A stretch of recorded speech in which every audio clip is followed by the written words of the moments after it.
guys, namaste, it's Yogini Kala. I'm so glad you're here today and welcome. So what I wanted to talk about today is to support you if you are a caregiver. So if you're not a caregiver, then this may not be like the right video for you. But it's come up this past week, those who are giving care to elderly, who are suffering from dementia, as well as moms taking care of kids. And the issue is their stress level. And I can really relate to it, you guys, because I have done some childcare, but a lot of my stress as a caregiver was when I was taking care of my father who had dementia. And it was really, really challenging. I did have some help. We qualified for help in the home, which he definitely needed.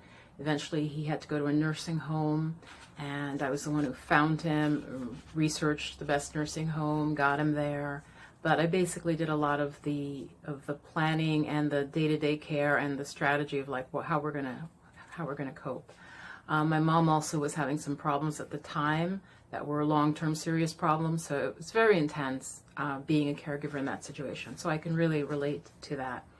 So I understand the stress of being a caregiver. So I just wanted to talk about that a little bit.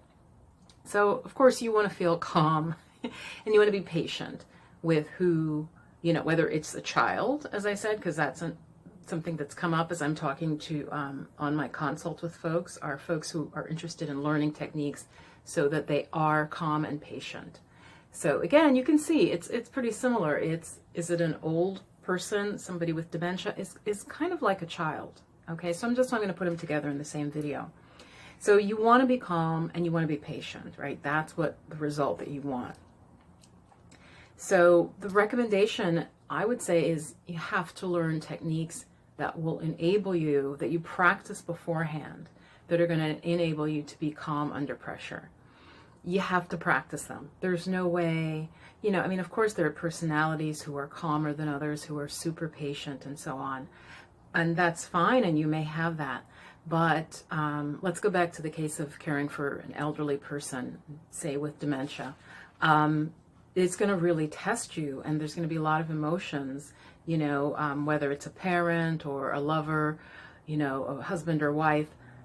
You've got the issue that you're upset because you're losing that relationship because the person's basically slowly disappearing as they lose their memory. And so again, they kind of become childlike.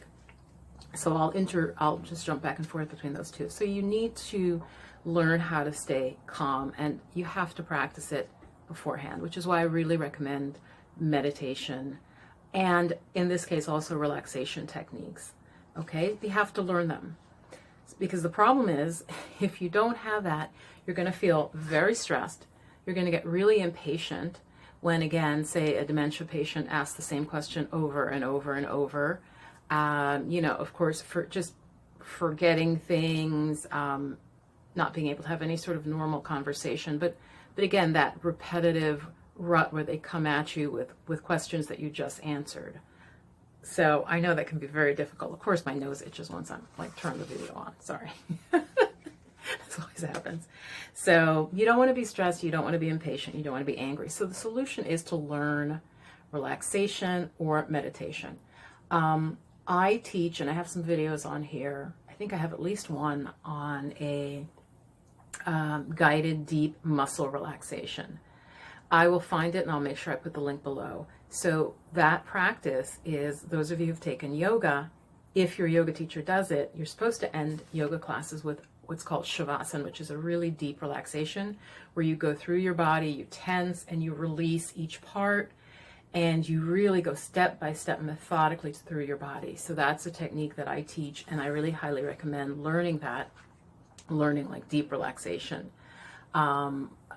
There are other names for it, like muscular relaxation, progressive relaxation is something really important. You could learn that, because what that's going to do is it basically teaches you what your relaxation feels like in your body. So when you're starting to get really stressed, you'll feel it. You'll feel tension arising, and you'll be able to sort of literally mentally say to yourself, not just, okay, relax, but you'll literally be able to relax your body. And that is a skill, you guys. That's not something you can just do like that. You have to practice it.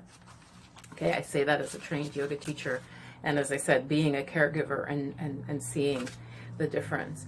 The other thing I really recommend, of course, is meditation. I recommend specifically mindfulness or breath awareness meditation, not chakra meditation for this type of thing. For specifically dealing with stress, you want a meditation like mindfulness that is going to make your mind calm and steady, and also give you what the, mindfulness, the buzzword, is the ability to stay really present with whatever is happening calmly without becoming overly emotional and reactive. And so mindfulness meditation is perfect for that. Okay, so that's what I recommend. I think I also have one video that I love because it's in nature, but it is a mindfulness practice. So I will link to that below as well. Okay, so those are the solutions. You have to practice beforehand. Or when your parent, like I said, starts repeating stuff or just getting worse and worse, maybe isn't even able to feed themselves anymore, that type of thing, you have this basis to draw on. Of course, there's prayer, there's everything else, there's support, talking to your friends, but you really need these techniques so that you, if you're the caregiver, can deliver what you need to do. And in the case with a small child, again, it's the same thing. They're misbehaving. You can't really reason with them. They're not an adult. They don't understand. Maybe, you're trying to get your child out of the house to go to school. You're going to be late and they're just not doing it. If you practice meditation and relaxation, you will have the ability, first of all, to see how to best work with them. Okay? That will come up, but you'll also have the patience. But it'll also give you a broader vision. So you might see like, wow, I need to give the child 2 choices. And, so they have a sense of choice, but don't say, what do you want to wear this morning? Maybe just give them 2 choices, or give them a choice the night before so you're ready in the morning. But again, these type of solutions will come to you when you're meditating because you're just more tuned in. So I hope this was helpful. Like I said, I've been talking to folks and seeing with clients that are really under a lot of stress, dealing with both these situations, and wanting to be really their best selves, to take care of their child in a loving way, not to lose their temper. And the same thing with caregiving for the elderly, not wanting to, lose their temper, needing to be patient and feeling very stressed. So I wanted to also announce I am running a group coaching program. It's my first time working with a group. I started that because it's going to be cheaper for you. It's just an easier, low-cost way. It's like so inexpensive. I'm going to put the link below. You can book a free consult with me, find out the things that you will learn. It's a 5-week program. We're going to meet Sunday evenings, and it's going to start at the very beginning of March. So if you're interested in this first round, get in touch. We'll do a clarity and calm consult, I call it. And that's where I really give you specific advice. I basically listen and then give you some feedback and some advice that can help you. And we also discuss the program. You can ask me questions about it and enroll if it's a good fit, if I think it's a good fit for you, and if you're interested. So book that free call. You're going to leave it feeling better than when you got on the call, I promise you. And the link for that will be below. So goddess, stay blessed, namaste, and much love. Bye-bye now.